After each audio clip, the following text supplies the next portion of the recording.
Yes, if civilization continues, which it probably will, then AI in space is inevitable. I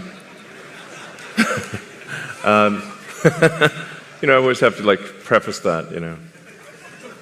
We shouldn't take civilization for granted. We need to make sure to take care to ensure that civilization has an upward arc. I mean, any student of history knows that civilization does not always have an upward arc, and in fact, civilizations have life cycles. So hopefully we are in a strong upward arc. I think we are for now, but we don't want to take that for granted or be complacent.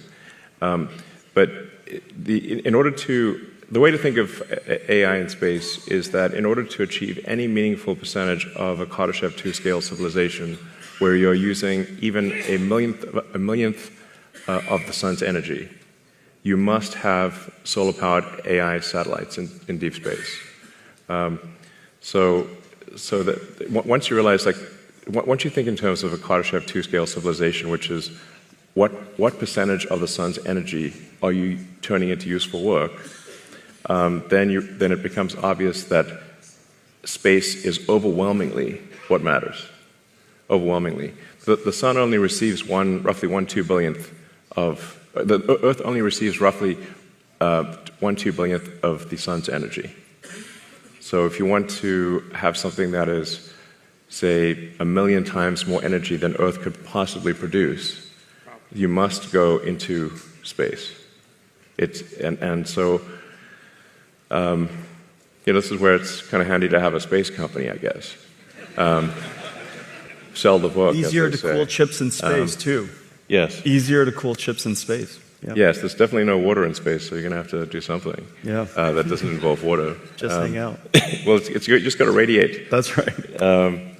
So my estimate is that actually that the cost of electricity, the cost effectiveness of AI in space will be overwhelmingly better than AI on the ground. So long before you exhaust potential energy sources on Earth, long before, meaning I think even perhaps in the 4 or 5 year time frame, the lowest cost way to do AI compute will be with solar-powered AI satellites.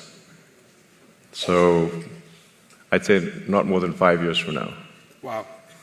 And just look at the supercomputers we're building together. Let's say each one of the racks is 2 tons. Out of that 2 tons, 1.95 of it is probably for cooling. Right. Oh, yeah. Just imagine how tiny that little supercomputer is, right? Each one of these GB300 racks will just be a little tiny thing. And just electricity generation is already becoming a challenge. So if you start doing any kind of scaling for both electricity generation and cooling, you realize, okay, space is incredibly compelling. So let's say you wanted to do, 200 or 300 gigawatts per year of AI compute. Yeah. It's very difficult to do that on Earth. The US average electricity usage, last time I checked, was around 460 gigawatts per year average usage. So something like, say, if you're doing 300 gigawatts a year, that would be like 2/3 of US electricity production per year. There's no way you're building power plants at that level. And then if you take it up to, say, 1 terawatt per year, impossible. Yeah. You have to do that in space. There just is no way to do 1 terawatt per year on Earth.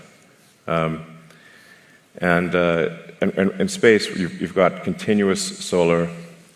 You've got you actually don't need batteries because it's always sunny in space. That's right. Exactly. And the solar panels actually become cheaper because you don't need glass or framing, and the cooling is just radiative. So that's why I think that's the dream. Yes, that's the dream. So Jensen,